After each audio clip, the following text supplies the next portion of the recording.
Kenapa Facebook? Itu dari awal, dari tahun 2011, dari dulu juga pertama kali ada Facebook namanya emang di Facebook gitu. Jadi itu customer-customer loyal saya yang ada di Facebook itu masih terus order. Terus ditambah Facebook itu punya nge-create community kan, ada grup Facebook gitu kan, grup ikan cupang. Nah di situ hidupnya si ikan cupang.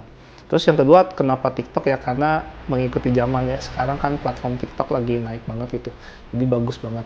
Dari situ biasanya alur customernya itu nggak beli langsung, tapi dia milih milih dulu ikan antara online sama offline. Kalau online kita kirim WA, kalau offline suruh datang ke sini. Nah, mayoritas ini masih didominasi sama offline. Cuman untuk pengembangannya selain sosmed kita udah prepare juga untuk webnya sih. Jadi teman-teman kayak bingung mau beli ikan cupang seperti apa, kita udah ada e-commerce sendiri di web. Jadi Avian Beta sendiri kedepannya pengen jadi peternakan ikan cupang yang eco green ya,